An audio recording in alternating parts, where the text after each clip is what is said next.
샬롬, 목적이 이끄는 삶 14번째 시간입니다. 오늘도 함께 하시는 귀한 성도님들에게 하나님과 더 가까이 하는 복이 있기를 소원합니다. 오늘은 첫 번째 목적인 우리는 하나님의 기쁨을 위해 계획되었다.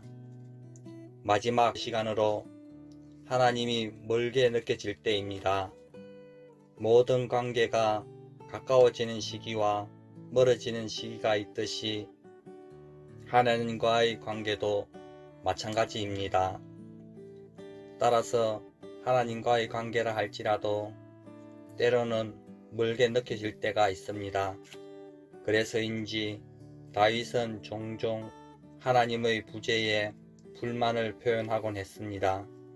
두 구절만 보시겠습니다. 시편 1절 여호와여 어찌하여 멀리 서시며 어찌하여 환난 때에 숨으시나이까. 시편 22편 1절 하나님이여 내 하나님이여 어찌 나를 버리셨나이까. 어찌 나를 멀리하여 돕지 아니하시오며 내 신음소리를 듣지 아니하시나이까. 물론 하나님은 다윗을 떠나지 않으셨고 또한 우리를 떠나지 않으십니다. 그래서 시편 43편 2절에 보시면 나는 너를 떠나거나 버리지 않을 것이다 말씀해 주셨습니다. 단지 이러한 감정은 하나님과의 관계에 있어서 정상적으로 일어나는 시험과 성숙을 위한 과정의 일부일 뿐입니다. 그렇다면 우리의 삶 속에 하나님이 멀게 느껴질 때 어떻게 해야 그 관계를 회복할 수 있을까요? 네 가지를 생각해 보려고 합니다. 첫째, 하나님께 솔직한 감정을 말해야 합니다. 즉, 하나님께 나의 마음을 모두 털어놓아야 합니다. 왜냐하면 하나님은 우리의 의심, 분노, 두려움, 슬픔, 혼란, 그리고 궁금증을 모두 감당하실 수 있기 때문입니다. 다윗의 경우를 보시면 첫째, 하나님을 신뢰했습니다.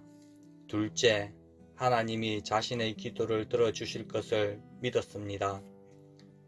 셋째, 자신의 감정대로 하나님께 솔직하게 이야기해도 여전히 하나님은 자신을 사랑하실 것이라고 믿었습니다. 그래서 시편 116편 10절을 고백하게 된 것입니다. 내가 크게 고통을 당하였다고 말할 때에도 나는 믿었도다. 사랑하는 성도 여러분, 하나님과 멀게 느껴질 때 나의 솔직한 감정을 말할 수 있는 지혜가 있기를 바랍니다. 둘째, 하나님이 어떤 분이신지에 초점을 맞추어야 합니다. 그분은 한결같은 분이십니다. 그렇기 때문에 상황과 감정에 상관없이 하나님의 변하지 않는 특성에 매달려야 합니다. 욥의 경우 그의 삶이 하나하나 망가져가고 있을 때 하나님은 침묵하셨습니다. 그러나 그때에도 여전히 하나님께 찬양을 드릴 수 있었던 이유들을 욥의 고백을 통해 발견할 수 있습니다. 그분은 선하시며 사랑이 많은 하나님이십니다. 그분은 전능하시다. 그분은 내 삶의 모든 구체적인 부분까지도 아신다. 그분이 모든 것을 통제하신다. 그분은 내 삶에 대한 계획을 가지고 계시다. 그분은 나를 구원하실 것이다. 사랑하는 성도 여러분, 하나님이 멀게 느껴질 때 하나님이 어떤 분이신지에 초점을 맞춰 보시기 바랍니다. 셋째, 약속을 지키시는 하나님을 믿으셔야 합니다. 하나님의 은혜는 상황이 어떻든 상관없이 여전히 우리의 삶에 충만하게 임하고 있으며 하나님은 여전히 우리 편에서 우리가 느끼든 못 느끼든 서 계십니다. 욥은 확신을 가질 수 없는 상황 속에서도 하나님의 말씀을 붙잡았습니다. 욥기 23장 12절입니다.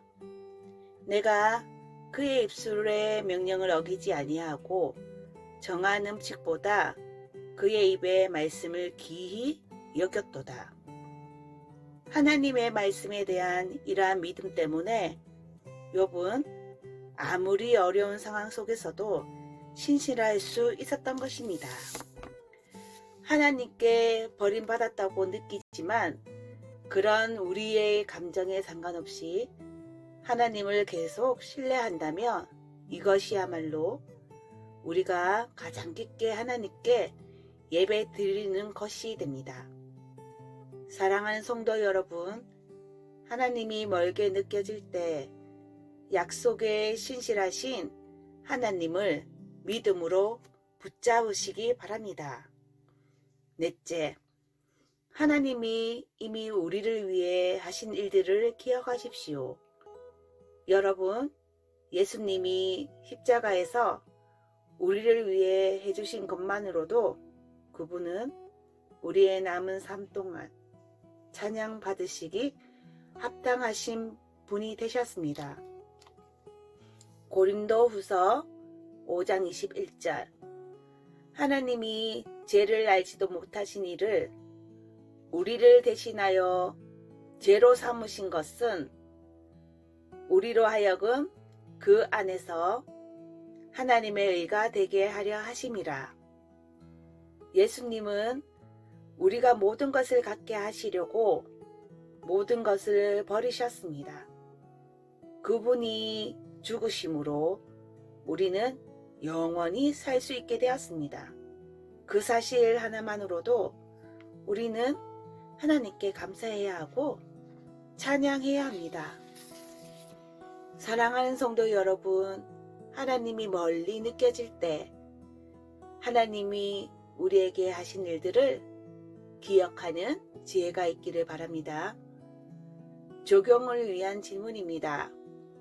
하나님이 멀리 계신 것처럼 느껴질 때 어떻게 하면 그분이 계시다는 사실에 초점을 맞출 수 있을까요? 내가 어떻게 느끼든 하나님은 실제로 존재하신다는 사실을 기억하시고 그분께 초점을 맞출 수 있기를 바랍니다. 오늘도 함께 하신 귀한 성도님들께 감사를 드립니다. 내일부터 7일 동안 두 번째 목적인 우리는 하나님의 가족으로 태어났다에 대해서 묵상하도록 하겠습니다. 내일도 기대하는 마음으로 함께 동참해 주시기 바랍니다. 감사합니다.